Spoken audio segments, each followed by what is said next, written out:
মহারাজ দ্রুপদ মনে হয় আগেই কলিঙ্গরাজকে কথা দিয়ে ফেলেছেন।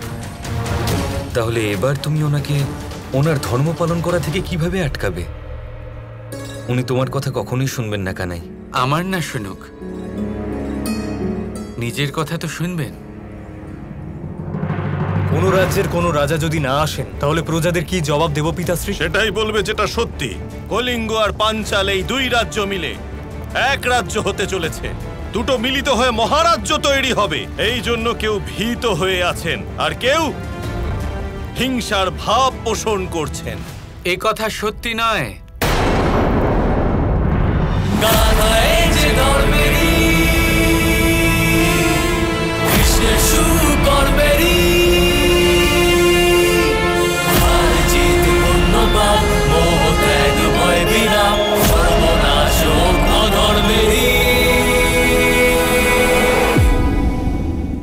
বিবাহতে কেউ আসছেন না এই বিষয়ে আপনি চিন্তিত এবং দুঃখিত। আর কেউ এই জন্য আসছেন না কারণ আপনাকে হিংসা করেন, এই কথা সত্যি নয়। এটা আসলে সেই মিথ্যের প্রলেপ যা আপনি নিজের মনে লাগাচ্ছেন। এটা আপনি কি বলছেন শ্রীকৃষ্ণ? শুধুই সত্য। ধৃষ্টদ্যুম্ন, আপত্তি না থাকলে আমি কিছুক্ষণ একান্তে কথা বলতে চাই।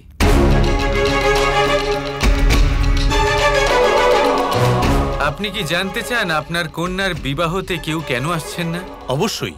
কারণ যখন বাবারই নিজের কন্যার বিয়ে অনন্য করে তোলার কোনো ইচ্ছেই নেই, তাহলে অন্য কারোর কেন থাকবে? অন্য কেউ কেন আসবেন? এ কি কথা বলছেন আপনি? ও আমার মেয়ে, ও আমার প্রাণ। আমি যা করছি আমার মেয়ের ভালোর জন্যই করছি। আপনার মনে হয় যে আপনি তার মঙ্গল করতে সক্ষম যাকে আপনি নিজেই নিজের মঙ্গলের জন্য পেয়েছেন? আপনি ভ্রমের মধ্যে রয়েছেন যে আপনি তাকে সুরক্ষিত করছেন যে নিজেই আগুনেরই এক প্রতিরূপ।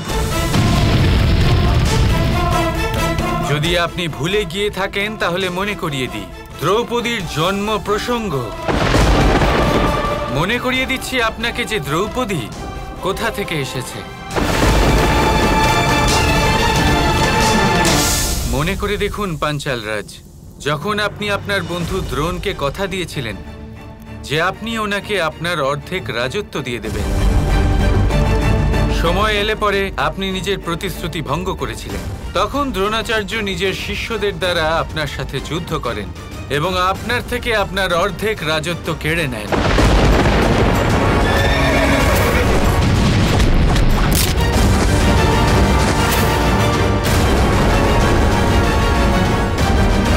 প্রতিশোধের আগুনে জ্বলছিলেন আপনি, আর তখন দ্রোণাচার্যকে বধ করার জন্য আপনি অগ্নিদেবের সাহায্য চেয়েছিলেন। তাকে প্রসন্ন করার জন্য আপনি একটা মহাযজ্ঞের আয়োজন করেছিলেন।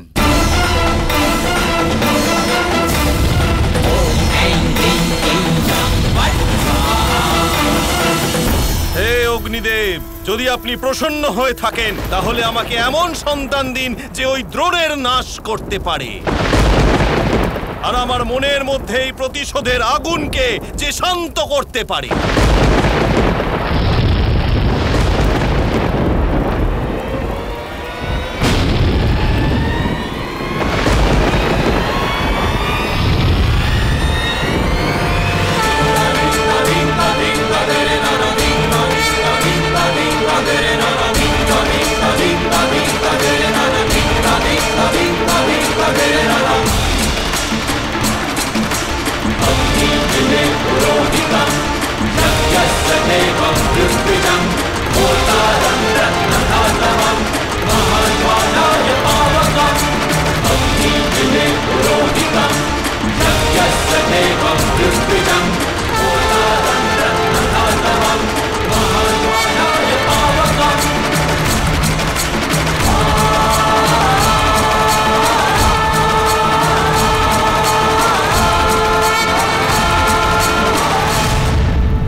প্রণাম পিতাশ্রী।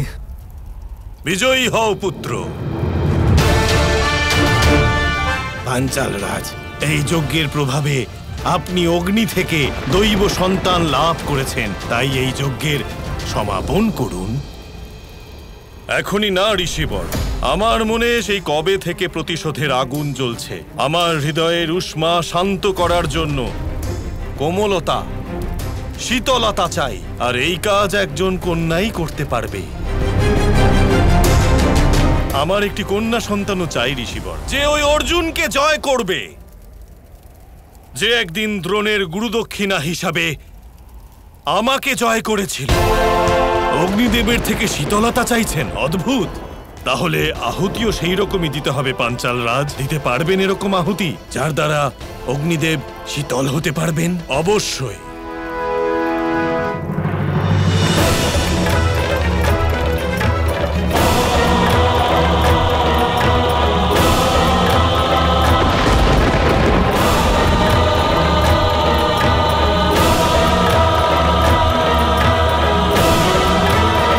এটা চোখের জল নয়, আমার ভেঙে যাওয়া মন। অগ্নিদেব, আমার আহুতি গ্রহণ করুন।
বাবা। মা, তোমার একটু হাসিতেই আমার মনের সব দুঃখ কমে গেছে। এতদিন ধরে আমার মনে যে প্রতিশোধের আগুন জ্বলছিল তা শান্ত হয়ে গেছে। আমি খুব আনন্দ পেয়েছি। আমি এক প্রতিশোধী থেকে আবার পিতা হয়ে গেলাম। মা। বাবা, আমার উৎপত্তি এই মাত্র হয়েছে, আপনি আমাকে কি নামে ডাকবেন? যজ্ঞ থেকে উৎপন্ন হয়েছে বলে আমার মেয়ে যাজ্ঞসেনী বলে অভিহিত হবে। ধ্রুপদের মেয়ে দ্রৌপদী বলে অভিহিত হবে। পাঞ্চালের কন্যা পাঞ্চালী বলে অভিহিত হবে।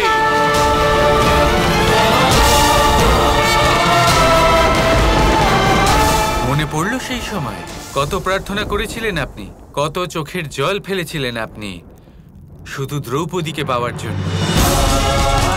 তাকে দেখে আনন্দে ভরে গেছিল আপনার মন।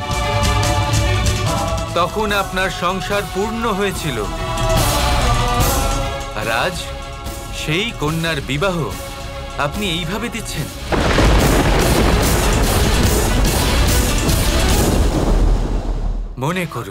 মনে করুন সেই ভবিষ্যৎবাণী যা দ্রৌপদীর জন্মের রাতে হয়েছিল।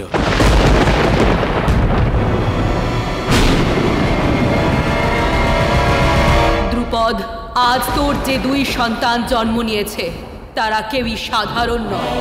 ভবিষ্যতে নতুন যুগের নির্মাণ কার্যে এদের যোগদান খুবই গুরুত্বপূর্ণ ভূমিকা নেবে। মনে হচ্ছে আপনি সবকিছু ভুলে গেছেন, কিন্তু আমি ভুলিনি।